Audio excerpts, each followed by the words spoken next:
morning, Ashers! Welcome to your first episode of the Ashes of Creation news. I am your host, Novuake, and I am here to tell you about what has happened in the last week or so.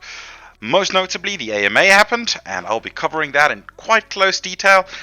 So my goal with this video, or almost podcast, is to bring all the different sources of news together so that you all can get it at a single place and follow it by just listening to my beautiful voice. So the first video will be a little bit longer form factor that I plan to do for the future. However, I thought it might be important to cover as much of the AMA as possible, at least as far as the information goes that I find to be important and clear. Anything that might be a little bit vague or even related to the class's specific stuff, they discuss the summoner, for example, I plan to skip over, since I'll be making a video within the next week covering all the classes and stuff. So expect that soon. Subscribe to not miss out on that at all. Without further ado, let's take a look at the news from different varying sources. Multiboxing seems to have taken center stage in the discussion within and without Intrepid at the moment. The community is concerned about this being a form of pay to win. Steven, on the other hand, has stated that his stance is as follows: that multiboxing on a single computer will be prohibited, one instance per machine per game. However, they are still looking at the community feedback in this regard and discussing it internally. On a lighter note, if Ashcon was ever to become a thing, it would never be in a boring place like Anaheim, California, and would most likely be set in something fun like Vegas. Steven popped by on Seamurg's stream the other day, basically telling us a little bit more about the fast travel and family system. The intent of a limited fast travel is to deviate from zerging and fast travel convenience. The family system allows you to circumvent the fast travel limitations, allowing an 8-man party to gather up to complete content. This allows players with a little bit more limited playtime to participate with their friends and guildmates that have more time available and more of the world opened up. This system will have quite a few limitations in place, including cooldowns and other things to prevent zerging and such. That brings us to the Omega hour-and-a-half AMA that Steven had in his beautiful home on Saturday, the 25th. I'll be going through these points that I find interesting pretty quickly.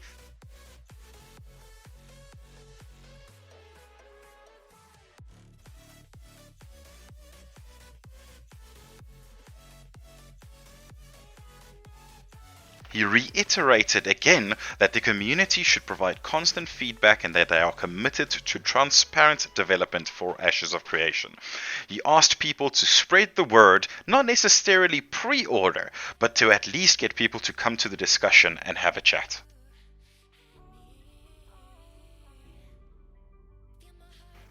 Utility skills will be unique to each class, and he went into more detail about the rogue being able to discover traps, different rooms, and extra treasures within a dungeon. These traps, rooms, and different mechanics will change every time you enter the dungeon. It seems to be dependent on the time of day that the dungeon is being cleared.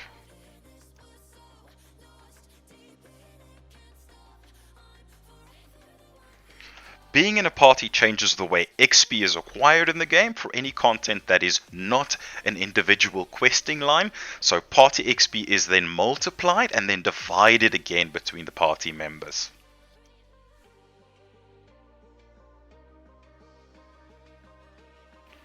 Currently, there are 12 to 15 planned raid bosses inside the world at launch. This does not include dungeons and regional bosses, which are different concepts entirely.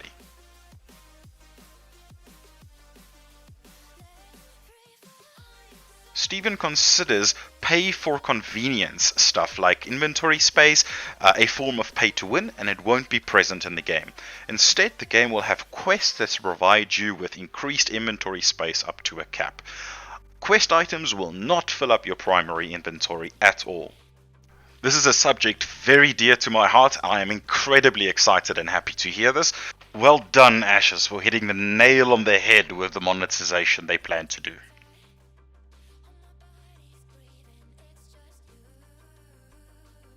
For player threat assessment, you won't be able to see a person's actual empirical health bar information. However, there will be visual elements on the UI to tell you at a glance if a character is unhealthy or healthy or resistant to physical damage, as well as other factors like gear tier.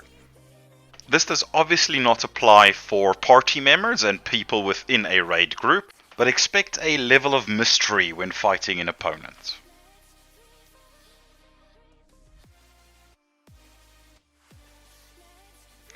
There is a feature that Stephen talked about that they're calling default character appearance. This will only be present in larger fights or events to cull information away so that client computers are able to render as much critical information as possible. His opinion is that character looks and fashion is an important element of MMOs that should be preserved.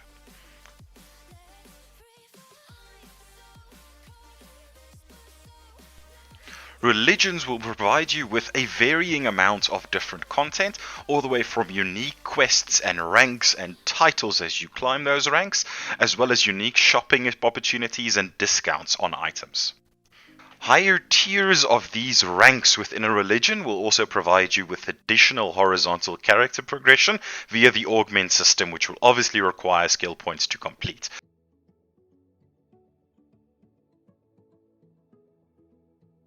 Cooking and housing seems to be interlinked in some way. Stephen used an example of having a specific dish in your home, which will increase your cooking's effectiveness. Additionally, cooking can provide a kind of hotspot that will provide a proximity-based buff to people in the area, whether it's increased harvesting speed or combat ability, all kinds of things like that will be present.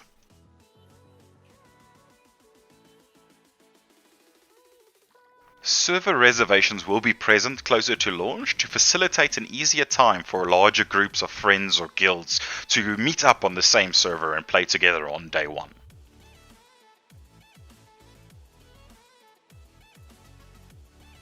Almost unbelievably, they plan to have a character creator that is on par or even better than Black Desert Online.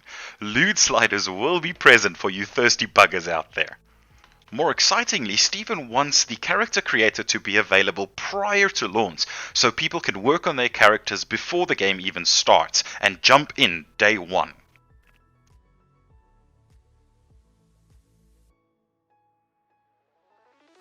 Caravans will not only serve as a method to move large amounts of resources around the world, but also have quests built around them.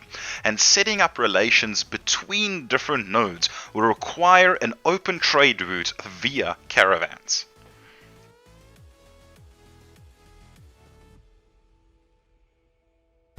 In a lot of other online games or games in general, there are localized pricing that these games are sold in these areas for because of the varying amounts of income and cost associated with living there.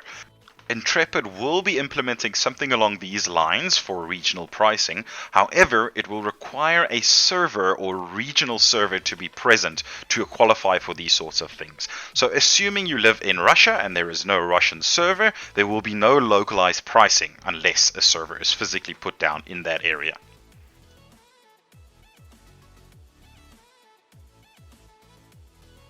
Stephen took the time to confirm with us that there will be no scope creep during the development of this game, so don't expect anything along the lines of Star Citizen. He didn't mention that, I am though.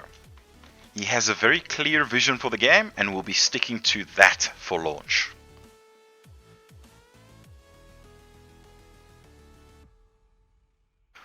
False siege flagging will not be a possibility, as anyone that is not directly allied with that node or castle will be able to take part in that attack. Sieges will also require a substantially large amount of resources to declare in the first place.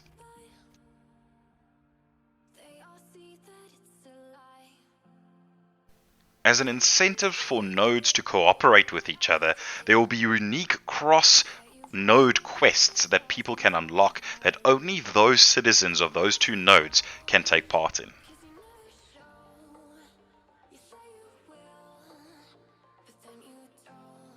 Different buildings that are built within a node by the population will provide different buffs and abilities for the people within that area to use when events or sieges happen. These activated abilities, for example, will be available for the mayor of a city to use, or anyone delegated to be allowed to use them.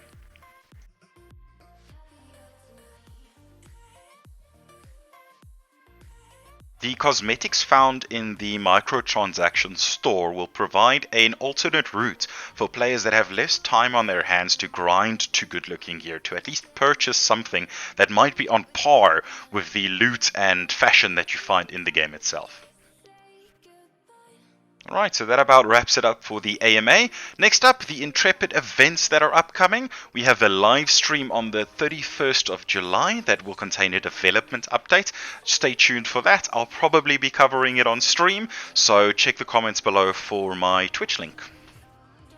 Thank you very much for listening. If you want to stay up to date on all things Ashes of Creation, feel free to just subscribe and like this video if you liked it. If you didn't like it though, I really would like a reason that you would like to put in the comments below. So please give me feedback on where I can improve and where not. Yeah, have a good one guys, and see you around.